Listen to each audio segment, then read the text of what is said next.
Astaga.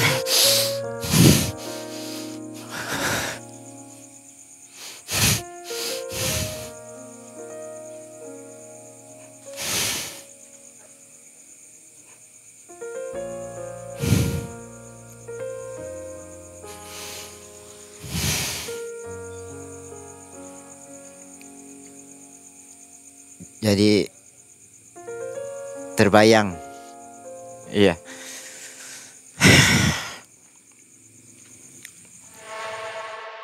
Rupanya ada lihat wajah yang sangat seram. Wajahnya wajah perempuan, rambutnya panjang dengan usus-usus yang berjuntai, cuman nggak ada badannya gitu. Ada juga dia mandang wajah mirip seperti babi, telinganya panjang, panjang luncip gitu. Itu mulutnya lebar, lebar gini kayak ke atas gitu. Lebar dengan taring-taringnya juga.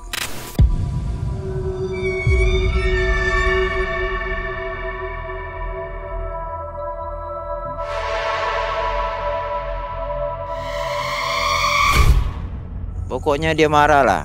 Aku nih niat nak bunuh orang kata dia. Tapi kau pula. Sekarang kau rasa kau bini kau sakit ulang. Bini kau ndak lama lagi mati ulang. Ya betapa sedih gitu kan nanti kan. Kan mikir anak masih kecil kan. Siap-siap mau ditinggal istri lagi kan.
Assalamualaikum warahmatullahi wabarakatuh.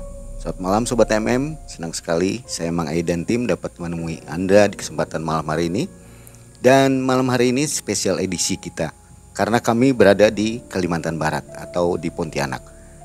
Malam hari ini akan berkisah kepada kita, ada di depan kita namanya Pak Hasan. Apa kabar Pak Hasan? Alhamdulillah kabar baik. Dan profesi Pak Hasan apa ya? Maksudnya kerjaan ya? Kerjaannya masih semeraut lah, ikut-ikut kawan, kadang-kadang ikut nukang atau ngecat gitu loh. Oke, terima kasih Pak Hasan sudah mau berbagi kisahnya di Malam Mencekam ya. Pak Hasan akan mengisahkan kisahnya kepada kita di tahun 2003 tentang bagaimana Pak Hasan mencoba membantu mengobati santet. Tapi kebaikan dari Pak Hasan ini malah berbuah keburukan. Malah Pak Hasan dibalik menjadi dibenci oleh si pelaku ya. Ya ternyata kita ini ingin berniat baik atau berbuat baik kepada orang lain, ternyata memang tidak mulus gitu. Ada aja orang yang merasa sakit hati sama kita. Dan sebelum mendengarkan kisah ini, kita akan berikan kaos dulu kepada Pak Hasan. Nah, Pak Hasan ini dipakai ya nanti, dan masih ada hadiah lainnya nanti setelah berkisah. Iya, terima kasih. Sobat MM, semoga semua dalam keadaan sehat walafiat dan semoga ibadah puasa kita diterima oleh Allah Subhanahu wa taala. Dari Pontianak, Kalimantan Barat, kita dengarkan kisah dari Pak Hasan. Silahkan Pak Hasan. Jadi gini Bang, ini kisahnya saya mulai tahun 2003 awal. Itu pada waktu itu ada tetangga di depan rumah itu hamil 7 bulan. Ternyata tetangga yang hamil itu sakit. Awalnya itu dia gelepar-gelepar tuh di depan rumah.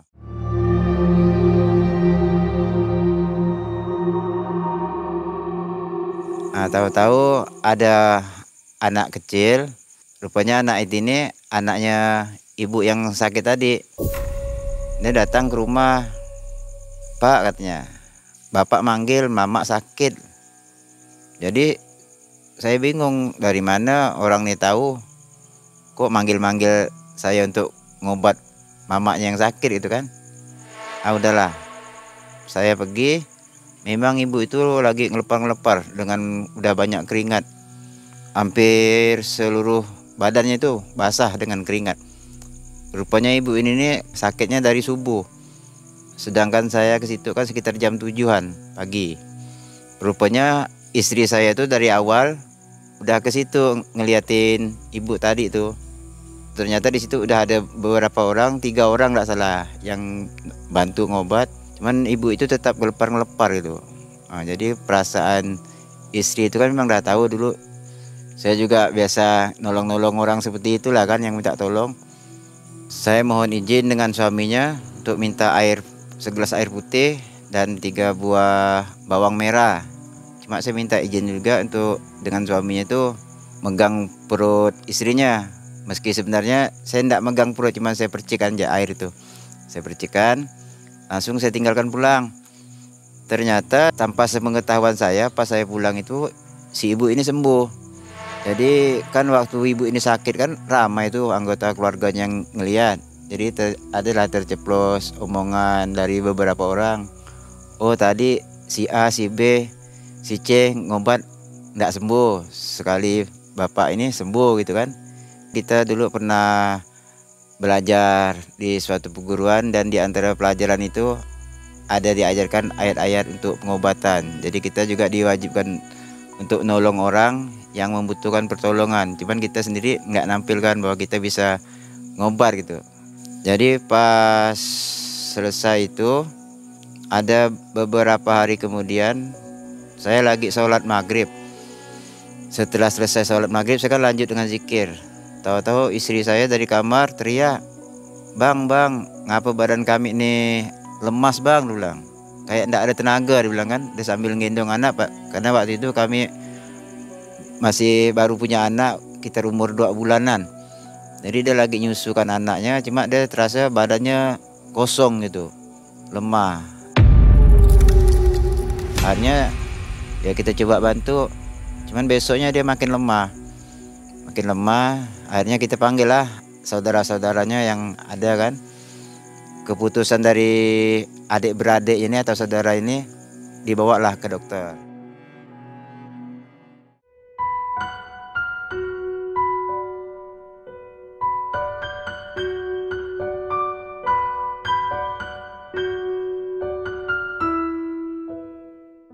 Hasil pemeriksaan dokter dibilanglah istri saya ini sakit emah. Jadi di waktu itu rutin berobat 1 minggu sekali, nggak salah. 1 minggu sekali harus rutin. Cuman berobat terus. Waktu itu kita kan belum punya kendaraan motor apa, belum ada juga Grab kayak sekarang. Jadi kadang-kadang malam kita sewa lah oplet untuk menuju ke tempat dokter praktek itu kan daerah pasar yang ada di Pontianak ini.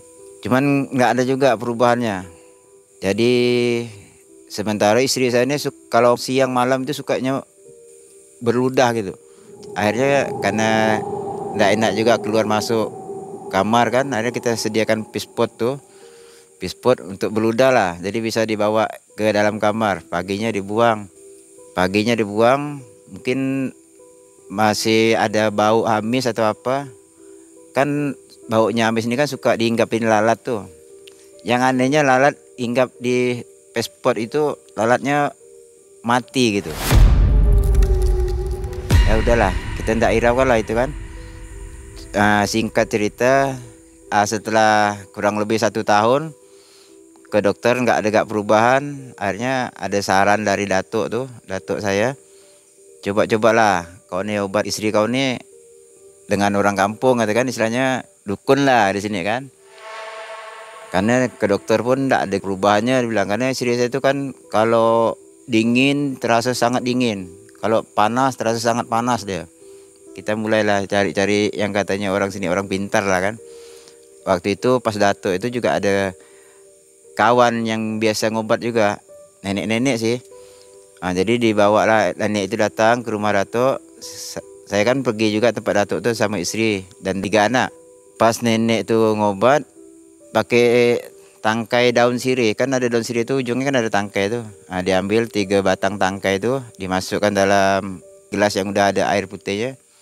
Yang 2-nya tenggelam, 1 timbul. Nenek itu terkejut dia. Langsung nenek itu ngomong, "Alah Cuk, ini nih kau ini bukan bentan atau bukan sakit mah," bilang. "Kau ini dianu orang, maksudnya ada orang yang memang sengaja ngirim penyakit gitu. Cuman sebenarnya yang ditujukan ini bukan untuk kau, untuk suami kau," dia bilang. "Cuman kau ini ada kemponan, makanya kena."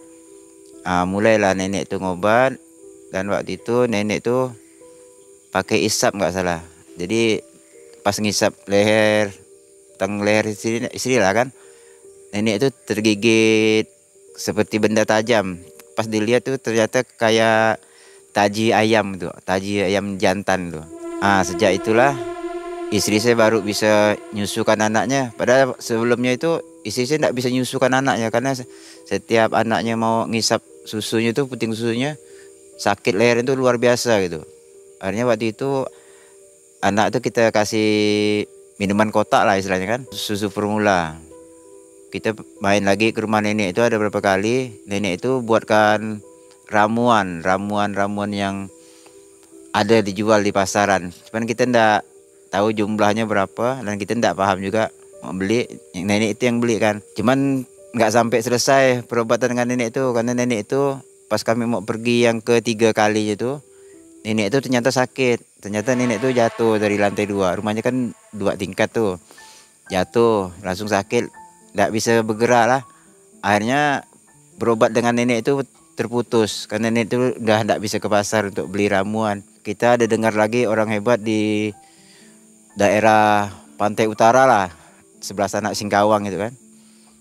Dulu kita naik bis antar kota lah istilahnya. Ya, sampai ke sana berobat, saya disuruh cari telur ayam kampung 7 butir. Wah, saya sendiri yang cari. Akhirnya dapat. Pas sudah masuk ketemu itu Pak Haji itu yang ngobat tuh. Di ruangan tamu sih. Istri saya disuruh bareng. Saya disuruh, istilahnya kalau nganukkan telur ke perut itu namanya ngalen kalau orang sini bilang. Dialen. Tuh narik penyakit itu kan. Karena istri saya awalnya kan memang keluhannya di perut. Jadi awalnya kalau istri saya itu makan atau minum tidak terasa masuk ke perut gitu. Perut itu perasaannya itu kosong. Jadi pertama sekali saya disuruh putar lah pokoknya di perut. Habis itu kan memang udah disiapkan mangkok juga, suruh pecahkan di mangkok. Terkejut gak saya tuh, ternyata warna dari pecahan telur tadi itu bukan kuning putih tapi hitam.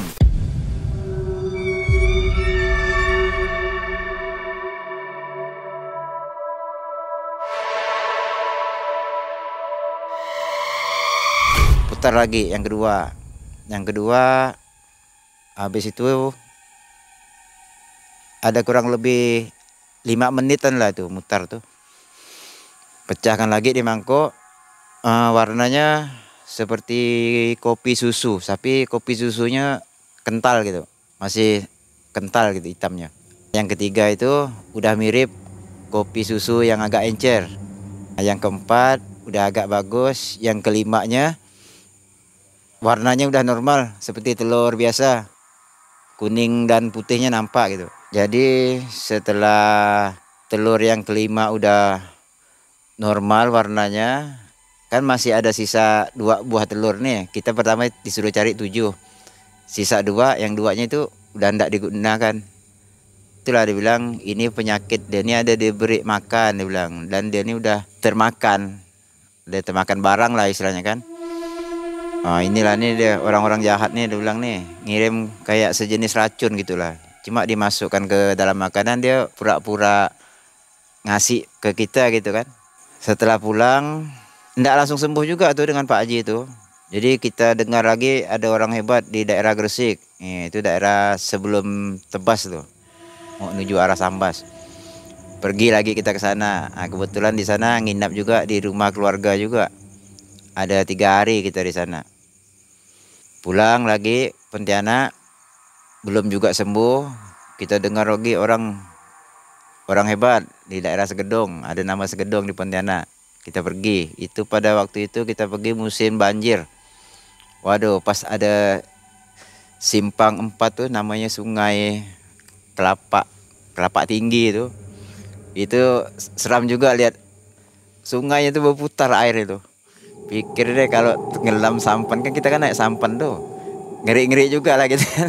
Bawa anak kecil lagi kan. Tapi alhamdulillah bisa juga sampai. Ah, di sana berobat. Makanya istri saya ini sakitnya aneh. Kalau kita lihat sekilas dia tidak sakit. Makanya banyak orang tidak percaya kalau istri saya itu sakit. Tapi kalau istri kita tidak sakit, ngapain kita bawa berobat kemana-mana kan? Nghabiskan duit, waktu. Akhirnya di sana ketemu, katakanlah dukun kampung di sana lah kan. Tanpa disengaja, rupanya dukun kampung ini masih ada familian dengan ibunya istri ini. Jadi masih termasuk pamannya gitu kan. Nah, situ karena kita waktunya panjang nggak pengobatannya, jadi kita nginap di sana. Ada 2 hari kita nginap di sana.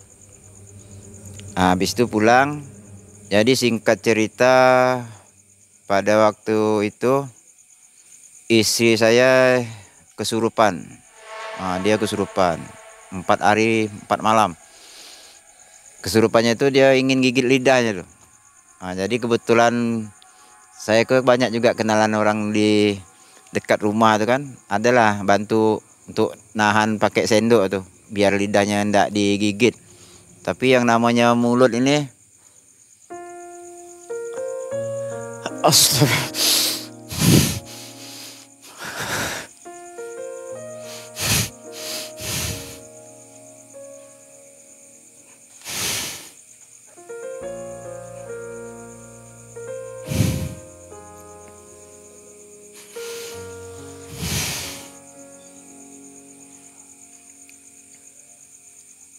Jadi terbayang. Iya.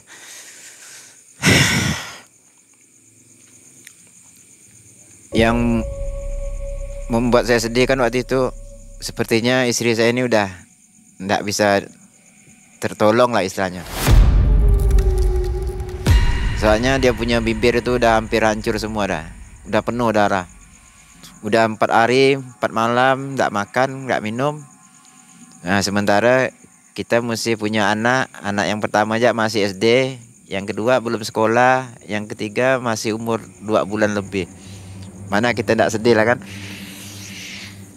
Akhirnya waktu dia kesurupan itu baru ketahuan. Dia marah-marah sama saya. Kau, dia bilang, aku nyakitkan orang, kau nyembuhkan orang katanya. Langsung saya tanya, kau ini siapa, dia bilang kan. Langsung dia nyebutkan namanya. Oh, berarti yang anu bini aku nih selama ini nih kau nih. Pada tetangga dekat pak. Kita tidak nyangka juga dia tuh dukun nggak. Rupanya itu memang kata-kata orang sih. Termasuk Pak RT-nya juga pernah cerita sama saya tuh. Dia ini suka nyakitkan orang. Dan dia ngobat orang juga. Dia dapat duitnya dari situ. Kebetulan yang tetangga yang hamil 7 bulan ini pun ternyata dia sendiri. Padahal masih ada hubungan keluarga dengan dia itu. Nggak tahu ada masalah apa, dendam apa. Cuma dia ngobatnya nggak mempan. Dia pun minta bantuan orang lain juga. Karena pas ilmu dia nggak mempan, dia minta bantuan orang lain juga. Dan menurut cerita itu, istri itu udah dibuat seperti boneka. Boneka yang dari bahan batang padi yang namanya jerami itu. Udah dibuat boneka. Kemudian sepertinya dibuatkan rakit. Mungkin rakit kecil lah, kita tidak paham juga. Rakit dan boneka tadi ini diletakkan di atas rakit itu. Diletakkan di tengah kolam dengan tali. Jadi pantas lah. Kami pikir waktu itu kan istri saya kalau udah siang itu kepanasan, kalau malam kedinginan. Kan jasadnya kan istilahnya disimpan di atas danau. Padahal itu kolam, seolah-olah danau lah kan. Cuma saya bilang dengan dia, aku nolong dia karena memang tugas kita lah, orang minta bantu, saya bilang. Cuman ngapa pula kau sakit hati, saya bilang. Aku bukan kaya, setelah ngobat dia 1 rupiah pun aku ndak ada dikasihnya duit, saya bilang gitu. Pokoknya dia marah lah. Aku ni niat nak bunuh orang, kata dia. Tapi kau pula, sekarang kau rasa kau bini kau sakit, bilang. Bini kau ndak lama lagi mati, dia bilang. Saking marahnya dia dengan saya tu kau. Saya lawan dia. Masalah mati itu urusan Allah, dia bilang. Manusia ndak akan ada kuasa. Kau jangan ndak tahu, dia bilang. Bini kau tu udah kuburkan boneka, dia bilang. Terserah aku. Aku mau apa kan? Aku tusuk dengan paku, bini kau sakit. Aku jemur, aku panggang, bini kau sakit, dia bilang. Dari dengar itu nih, ya betapa sedih gitu kan hati kan. Kan mikir anak masih kecil kan, siap-siap mau ditinggal istri lagi kan. Ya udahlah, akhirnya waktu itu ada juga tetangga yang nolong lah kan. Akhirnya ya dengan diam berdoa kepada Allah, semoga istri saya ini bisa sembuh, bisa selamat lah kan. Mohon pertolongan dari Allah kan. Setelah 4 hari istri saya kesurupan tuh, udah ndak ada lagi lah perlawanan dari makhluk gaib itu. Karena kondisi istri ini lemah, jadi atas saran-saran tetangga dibawalah ke rumah sakit. Di rumah sakit yang besar juga di daerah Pontianak ini. Jadi di rumah sakit itu ada 12 hari. 9 hari itu full diimpus tuh. Jadi pas mau ke WC, mau kemana kita bawa lah impusnya. 9 hari diimpus. Setelah agak sehat, pas hari ke-12-nya kita bawa pulang.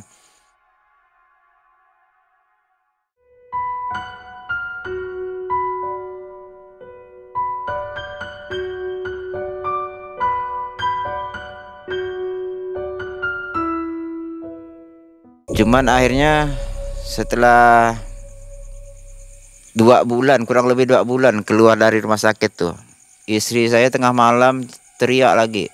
Alah bang, sakit bang, dia bilang. 4 hari 4 malam. Alah ramai orang mau lihat istri tadi, lain yang di luar halaman. Saya pun waktu itu pikiran dah buntu lah, udah ndak ingat makan, ndak ingat mau masak, mau apa.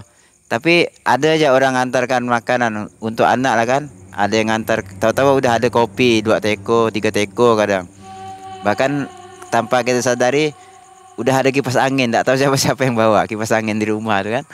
Udahlah, saya bangunkan anak saya waktu itu masih kelas 2 SMP. Sekitar jam 2 malam. Bang bangun bang, kau panggil ini ya kan. Alah pak, udah jam berapa nih pak? Dah kau panggil lah, bilang bapak nyuruh ke rumah. Pas anak saya kedatang, rupanya orang itu pun belum tidur kak, langsung buka ke pintu lah. Ngapa? Bapak manggil ke rumah, kata kan.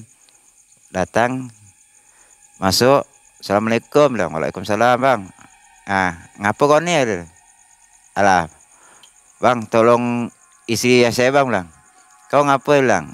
Nggak mampu lah, bilang kan. Biasa kan dulu kan kalau ada sakit kan saya ikut nolong juga. Cuman ini nih udah malas dah sudah. Saya suruh beliau nangani istri. Sementara saya sendiri, saya ngambil air wudhu, sholat saya. Habis sholat wudhu, sholat sunat hajat, langsung saya mohon kepada Allah lah. Ya Allah, tolonglah. Kalau memang ada orang yang berniat jahat kepada kami, berilah kesadaran ya Allah. Hamba udah tidak mampu dah, bilang kan. Hamba takut, hamba putus asa. Karena kesabaran hamba ini sangatlah terbatas. Tolonglah ya Allah, sadarkan orang yang berniat jahat kepada kami itu. Ya alhamdulillah, karena dulu waktu bujangan juga saya pernah belajar. Ya seperti ilmu-ilmu gitulah kan. Pernah belajar, makanya kita ada keseimbangan lah untuk bertahan dan melawan. Kebetulan yang nolong-nolong lah kemarin ini kan memang orang-orang alim juga. Kita semua mohon kekuatan, mohon kepada Allah kan agar istri kita ini menang. Cuman saya beri semangat, kau harus lawan. Kau ingat anak kau masih kecil, kau harus lawan, jangan kalah. Alah bang, badan kami lemah bang, dia bilang. Akhirnya setelah dia udah sangat sekarat lah kelihatannya kan, dipanggil lah adik-adiknya. Di situlah adik-adiknya semua minta ampun, minta maaf. 4 hari 4 malam itu kita memang berlawan. Saya pun waktu itu tanpa saya sadari, tiba-tiba saya terbayang wajah harimau. Langsung saya tidak sadar itu. Yang jelas badan saya itu bergerak sendiri. Sementara yang lain meskipun saya tidak sadar masih sempat dengar. Yang lain tuh pada berzikir, la ilaha illallah, la ilaha illallah. Pokoknya gema zikir la ilaha illallah itu sangat nyaring pada waktu itu. Karena masing-masing kan pakai tenaga dalam ngelawannya. Jadi suaranya lumayan melengking-melengking itu zikirnya itu.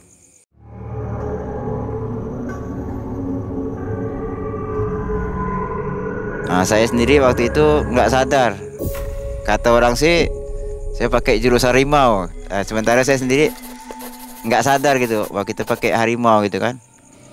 Cuman alhamdulillah pas hari yang keempat itu tuntas, yang istilahnya jin atau jenis makhluk apa yang merasuk ke istri saya itu kalah semua gitu. Cuman memang waktu sebelum malam-malam keempat itu banyak binatang-binatang tuh yang masuk di rumah. Seperti belalang, besar belalangnya, ada kalajengking, lipan. Cuma saya pesan dengan orang, jangan dibunuh biar ya. Masa malam-malam ada lalat, ada langau. Langau itu sejenis lalat yang besar itu, warna hitam itu. Ada kalajengking, ada ular. Udah bilang ini tetap santet ini bukan. Ya situ yang kita lawan itu. Akhirnya mungkin karena kita mohonnya memang kekuatan dan kesembuhan dari Allah itu kan. Satu-satu makhluk itu tuh hilang gitu. Sekitar jam 10 pagi kalau tidak salah baru selesai pertarungan tadi itu. Cuman waktu kesurupan itulah ada suara aneh. Kau harus mati dia bilang. Cuman kau ini punya perisai dia bilang. Makanya istri kau yang kena. Istri kau ini kemponan bilang. Aku tuh banyak nanam barang di sekitar halaman rumah kau dia bilang. Cuman kau ini satu pun tak ada yang kena. Cuman bini kau ini dia bilang ada kemponan dia bilang. Rupanya orang ini memang ada nanam barang beberapa tempat. Cuman yang tak bisa dielakkan tuh pas di depan rumah itu kan ada batas tanah buat parit lah. Di situ ada jembatan. Di bawah jembatan itu dia nyimpan. Cuman itulah istri saya waktu yang saya tanya tuh kan, apa yang kau lihat dek? Rupanya dia lihat wajah yang sangat seram. Mirip wajahnya wajah perempuan, rambutnya panjang dengan usus-usus yang berjuntayan, cuman tidak ada badannya gitu. Ada juga dia mandang wajah mirip seperti babi. Telinganya panjang luncip gitu. Itu mulutnya lebar gini kayak ke atas gitu, lebar dengan taring-taringnya juga.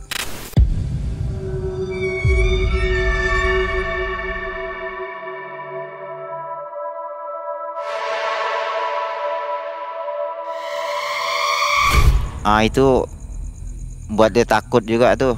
Pokoknya kalau dia merasa takut tuh matanya kelalapan gitu, naik matanya. Jadi anak-anak ini pun merasa kasihan lihat mamanya, nangis lah. Jadi waktu itu istri saya itu memang tidak bisa tidur tuh karena mandang wajah-wajah yang menyeramkan tuh.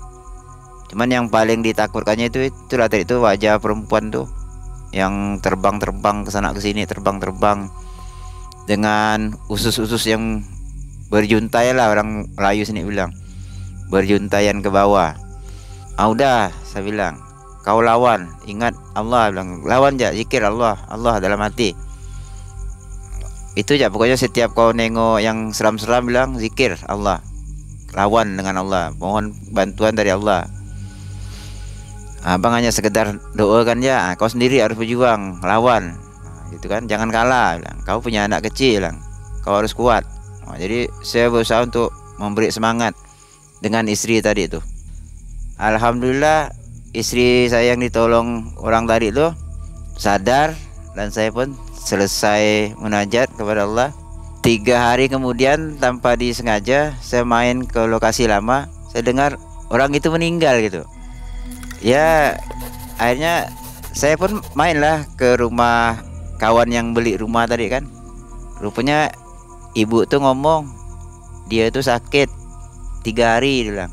Langsung meninggal. Cuman udahlah, saya pribadi ikut pergi, ikut nyolatkan juga, ikut makamkan juga. Jadi proses penyembuhannya sangat lama, karena memang menurut cerita orang-orang tua lah, penyakit yang kalau udah dibuatkan boneka itu tipis lah harapan untuk selamat. Pada waktu melakukan ritual, prosesnya seperti apa Pak Hasan? Dia pakai ayat-ayat, ada juga yang pakai rebusan, rebusan diminum, apa kan? Seperti itu. Dan rata-rata tuh buat sejenis air penawar lah, kalau orang sini bilang air penawar, air yang udah dibacakan doa-doa gitu, mohon kesembuhan dari Allah kan. Di mana rata-rata orang-orang ini juru ngajarkan mengucapkan zikir, salawat, dan harus kuatkan diri mohon pertolongan kepada Allah gitu. Jadi waktu kalau ingat peristiwa itu memang sangat luar biasa. Luar biasanya memang sangat melelahkan lah. Gila, 4 hari 4 malam kita bertarung. Yang fullnya itu memang malam keempat itu. Udah habis-habisan tenaga dah keluar. Itu asli itu. Antara hidup dan mati. Soalnya perjanjiannya memang harus mati itu istri saya itu. Tapi karena kita masih kuat, kita mohon pertolongan dari Allah, karena hanya Allah yang maha kuat. Di situ kita ngelawan sekuat tenaga dengan pelajaran yang pernah kita dapat lah. Karena waktu itu pun yang nolong-nolong pun rata-rata ya memang merasa simpati atau kasihan gitu, melihat seorang ibu kesurupan dengan 3 orang anak yang masih kecil gitu kan. Jadi rata-rata itu spontan, yang merasa tahu nolong gitu. Jadi di situ juga kita tahu, jadi di kampung ini ternyata banyak juga orang-orang yang pandai gitu kan.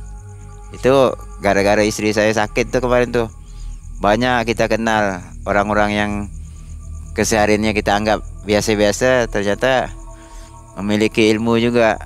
Setelah melalui beberapa tahap pengobatan, kayaknya memang kita pun udah tidak kuasa dah menghitung yang udah berapa banyak kan. Yang jelas banyak sekali, dan banyak orang, banyak tempat kita pergi untuk ngobat. Di situ pada akhirnya ya sekitar kurang lebih 6 tahun baru istri lumayan sembuh lah gitu. Itu memang benar-benar pengalaman yang luar biasa lah, luar biasa. Soalnya tidak nyangka istri itu masih bisa bertahan hidup sampai sekarang gitu. Dan kami setelah dia sehat masih dikaruniai 2 orang anak. Jadi anak saya itu udah ada 5 sampai sekarang. Kesimpulan yang saya tarik dari peristiwa ini bisa saya bagikan juga lah bagi saudara-saudara saya ataupun orang-orang lain lah yang merasa dirinya terkena santet atau memang terkena santet. Pertama, kita harus bertahan, harus kuatkan semangat atau hati. Bagi yang beragama Islam, mohon kekuatan kepada Allah Subhanahu wa taala untuk melawan atau untuk mendapatkan kekuatan dan untuk selamat dari ilmu santet ini. Dan bagi yang belum pernah terkena santet, jangan coba-coba juga, nggak percaya, belajarlah penangkal-penangkal ilmu santet. Karena ilmu santet ini saya yakin berlaku dari dulu sampai nanti. Jangan bilang nggak ada santet, ada. Mudah-mudahan yang belum kena terhindarlah dari musibah-musibah apapun yang namanya santet. Karena itu memang sangat banyak cerita, khususnya di Pontianak ini yang namanya santet itu ada yang dikirim paku, jarum, silet, banyak sekali. Jadi kita harus bertahan dengan keyakinan agama kita masing-masing. Cuman pesan khusus untuk yang orang Islam, yang Muslim nih, carilah orang-orang yang seagama dengan kita agar kita tidak disalahkan dalam keyakinan kita sebagai orang Islam. Oke Sobat MM, demikianlah kisah dari Pak Hasan tahun 2003 ketika Pak Hasan mencoba membantu mengobati santet, yang akhirnya malah Pak Hasan yang menerima keburukannya. Keluarganya pun menerima keburukan, malah kena santet. Dekatkan diri kepada Allah Subhanahu wa Ta'ala agar kita terhindar dari hal-hal seperti kisah dari Pak Hasan tadi.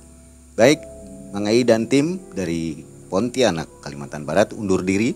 Assalamualaikum warahmatullahi wabarakatuh.